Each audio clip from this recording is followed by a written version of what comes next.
Good morning, everybody. We're going to get started here. Thank you for showing up today. I heard some tea times were in order for some of you, and you decided to cancel them and come and join us. We appreciate that. I really enjoyed dinner last night. Enjoyed the conversation. I thought it was really fantastic, and thanks again to Pearl Weinberg for sponsoring dinner.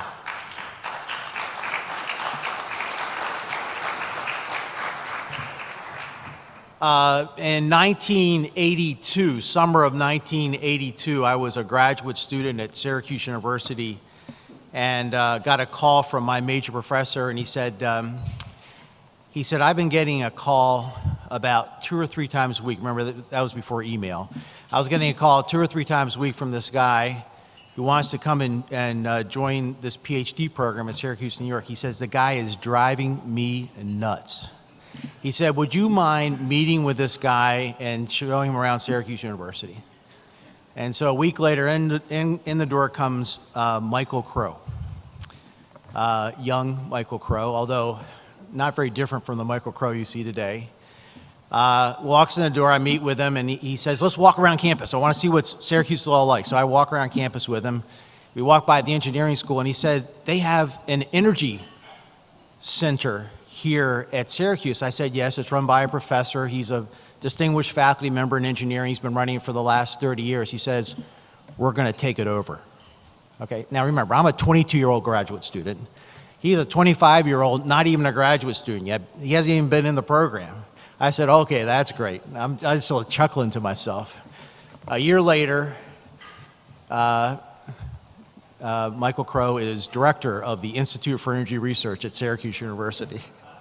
At 26 years old, we're running a portfolio of about $1 million coming in from the local utilities on advanced energy research, looking at renewables and alternatives to what's going on. And I was his deputy at 23 years old.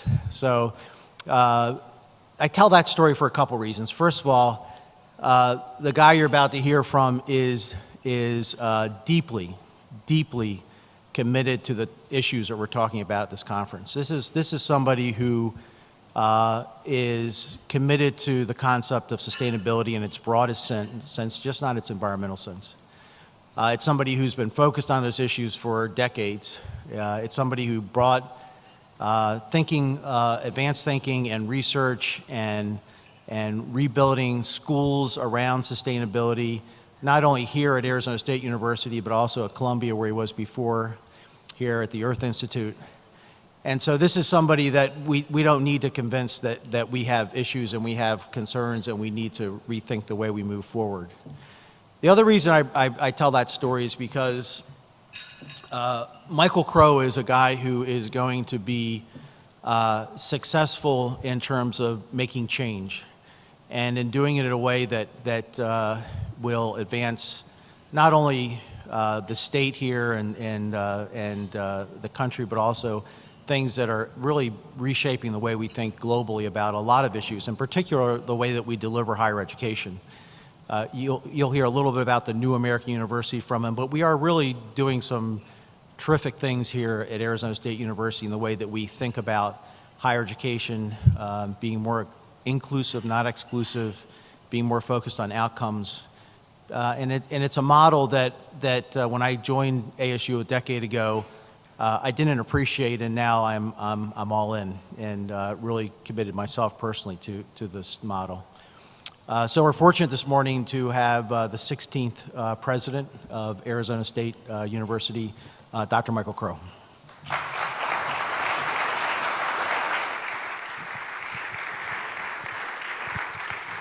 So thank you, Rick, and I slept in my car that night before I saw you because I'd driven with some of my friends like 20 hours to get there. We had to drive in shifts and then slept in some Exxon gas station or whatever it was at the time. So anyway, first, welcome to ASU. ASU it's got a name like a lot of other universities, you know, Ohio State or Arizona State, the big public research universities. But forget what you think about other universities and forget what you think about the university that you went to, because we decided some time ago to not take inherited design and make that what we managed, to throw inherited design to a fourth level of our logic and move what you guys are calling intentional design to the primary number one thing that we do.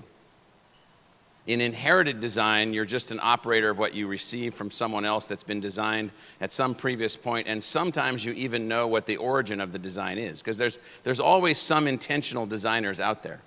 There's always something that's shaping some new kind of structure. So the research university structure that we have in the United States right now, that of our several thousand higher education institutions, there's about 150 that fit into that category. Well, there was the original one, Johns Hopkins University in 1876 in Baltimore, which was an amalgamation of the German model with some British model. When that got launched, then Harvard and Columbia took Columbia College, Harvard College, colleges, small colleges where no research was going on, and they intentionally altered their design from the prototype, Johns Hopkins. Other schools like Michigan and Wisconsin and Berkeley, which were not heavily engaged in research at the time, did the same thing. And so then now, more than 100 years later, here we're sitting and people are just basically implementing the inherited design.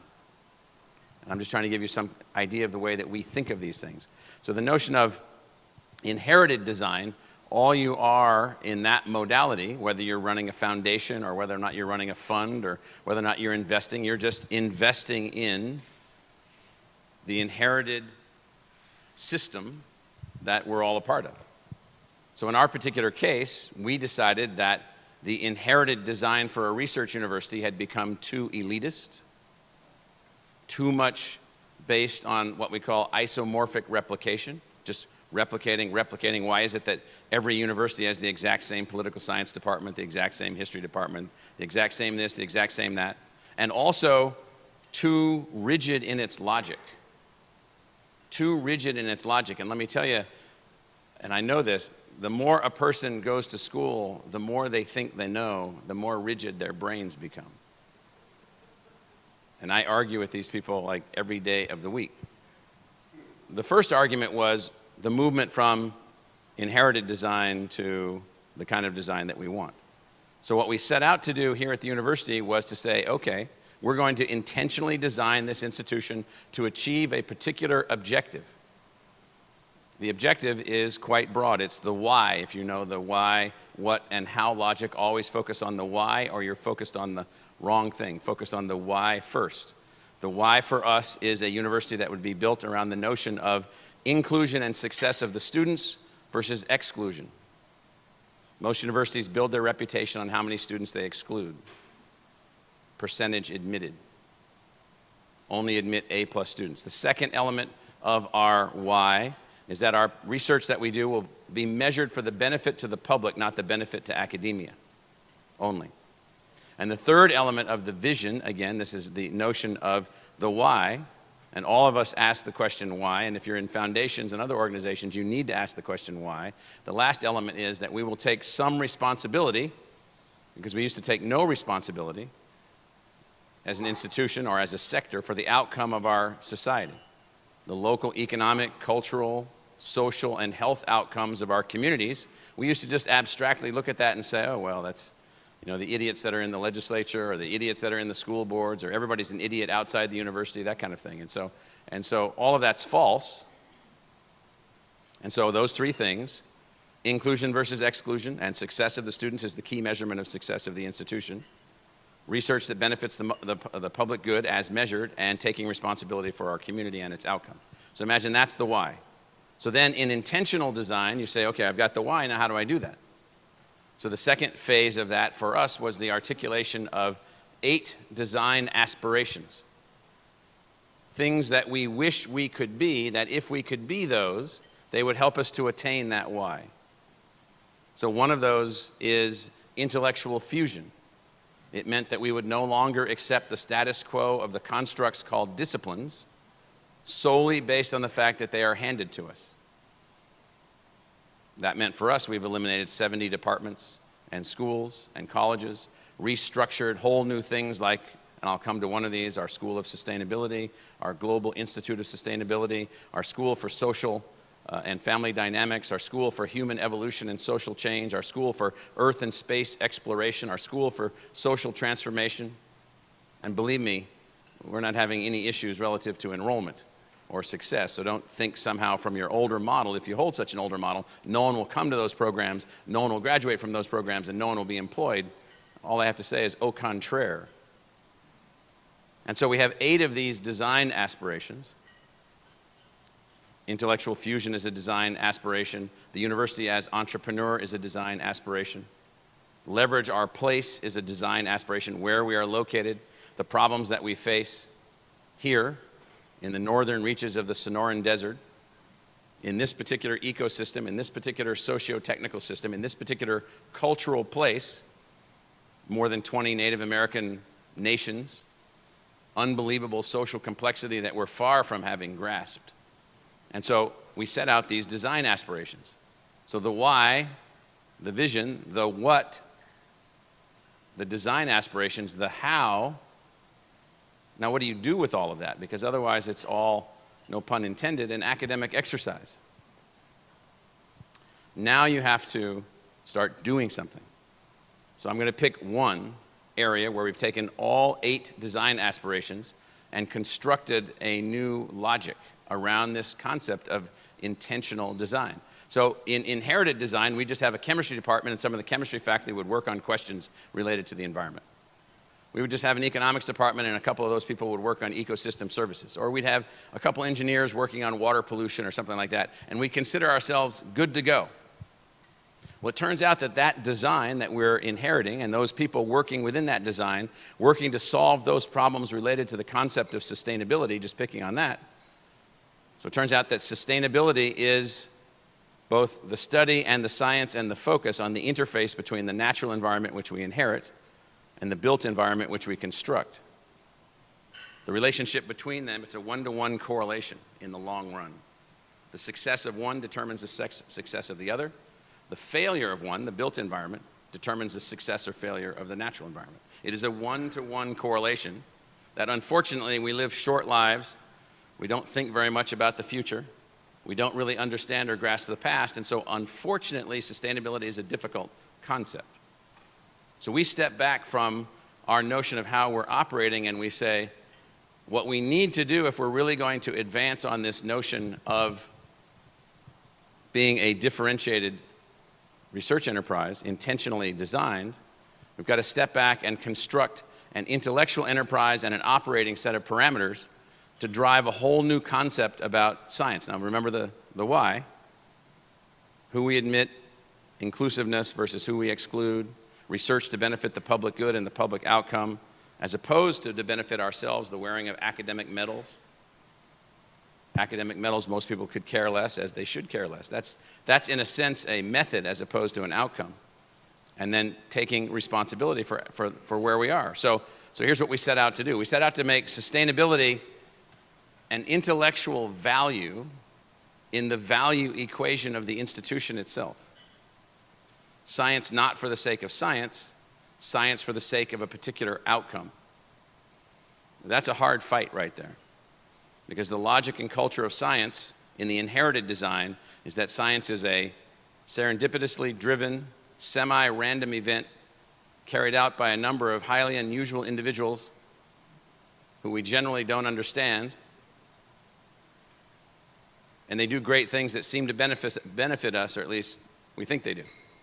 And so this notion then of constructing the institution where science is not for the sake of science, but intentionally designing the institution for science with an outcome in mind, sustainability being the outcome, is the first radical element of the design construct itself. So how do you go about doing that? In our particular case, we decided to break down the barriers of the disciplines, organize an institute for sustainability. Nothing new about that, except for the fact that we have 300 faculty members in it from more than 40 disciplines working across hundreds of projects, linking behavioral scientists and physical scientists and engineers and humanists and social scientists, because the problem, sustainability, the challenge, the outcome, is unsolvable and unaddressable by any single discipline. And in the inherited design, it is the single discipline hero that rides in on a white horse and saves the day. There are no such heroes. There are no such white horses, particularly in things as complex as all of the integrated ways in which we're living in this interface between the environment that we've built and the environment that we live in, the natural environment itself. But the Sustainability Institute itself was insufficient. We needed to go at then this concept of intentionally designing a school. So when all of the other science disciplines are anything other than outcome-driven, chemistry, physics, math, those are not outcome-driven. Those are knowledge-seeking only driven places. You now have to go back in and reconceptualize the actual idea of science. And so we built a school of sustainability, and we have about 80 faculty members in that school. And that school comes up with a new curriculum that's completely foreign to the way that the rest of the enterprise thinks, because it's science side by side with behavioral science, side by side with other kinds of logic and community engagement and understanding cultures and all kinds of other things, all wrapped up into one.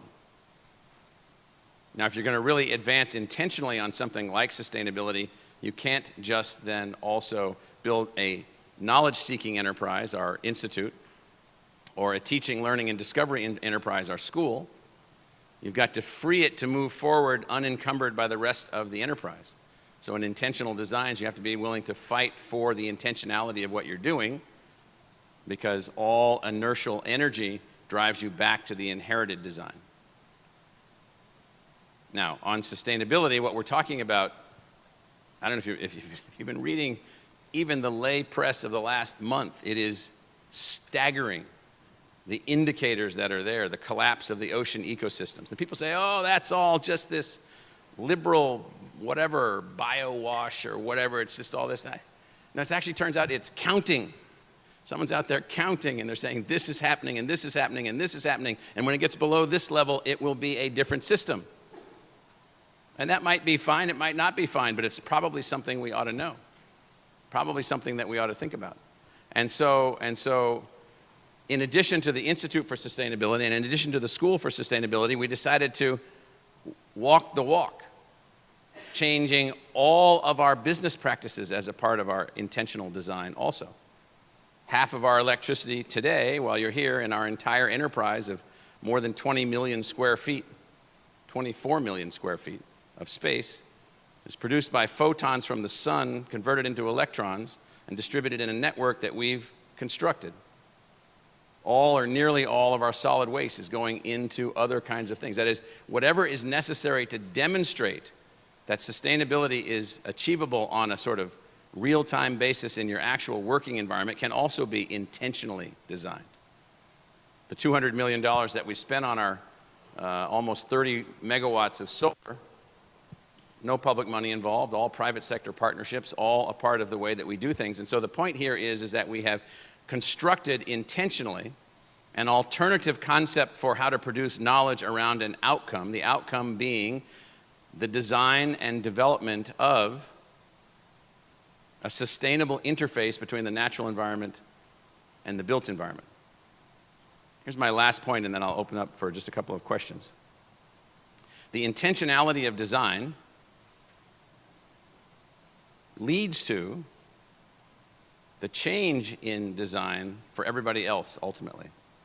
That is, the thing that we are doing, the things that you all are thinking about, the way in which things might be approached, these intentionalities change or altered the inherited structure. Now, you all know that, it's common sense, but it's more definitive than that. It's more definitive than that. And so, once intentional designs begin to be visible, once they begin to move forward, once alternative outputs are now in the mix of all the things that people are looking at, it begins to alter the logic of others. And so it is actually, in my way of thinking, lacking a better term, I don't know exactly what to call it, it's intentional design, it's intentional evolution. What direction do we want to evolve? What outcomes do we ultimately want to achieve? Do we want there to be, or not, a sustainable interface between everything that we do as a species and everything that we're provided by all of the other species and all of the other systems. That concept, that value, that orientation, let me tell you, is absent from nearly every design of every institution that exists. I wrote a paper not too long ago that somebody asked me to put a chapter in a book. And I went back and I read Adam Smith again, which I've read many times. And I read the American Constitution again, which I have read many times, as many of you have. And I'm looking for the value assignment to something associated with this inheritance that we receive from the natural system from which we have arisen and on which we are completely, totally, and utterly dependent. Not a word. Not a single utterance. That inherited design, both for the structure of capitalism, I don't want to get too far with some of you investors in here to get you to think that somehow I'm not a red-blooded capitalist, because I am. But it's an inadequate design. It's an inadequate design. Our universities are wholly inadequate in their designs. And it's only through intentional design that we can hope to have any chance of altering outcomes. Otherwise, I can guarantee you this, the same design will produce the same outcome, only deteriorating over time based on performance, period. You want a different outcome, you must have a different design. That's what we're trying to do here. That's what we're having a lot of fun doing here. And let me again welcome you to ASU. You're sitting inside the old territorial teachers academy, where from 1885 to 1925, this institution, which is a newbie, we're a brand new university. It's hard for you to imagine that with 83,000 students and more scientific and technological research outside of medicine than my old school, Columbia or Stanford or USC, our scientific enterprise. We don't have a medical school, so we just measure our scientific stuff against their scientific stuff. And it's more than all those schools, Princeton, Harvard, all those places, all right here, built around this territorial teachers academy. And we became a university about 1960, just to orient you, and research university not until 1980, just to give you some sense. That, by the way, gives us some advantage. We're more likely to be whippersnappers, not willing to just take the standard inherited design. But having said that, we live inside, as you do also, a very intensely conservative culture called academia, a very critical culture, a very attacking and cynical culture, also creative and all the other positive things that it is. So anyway, intentional design, hope you guys really get around that concept and really kick the tires of inherited design and see where you can get. So welcome to ASU.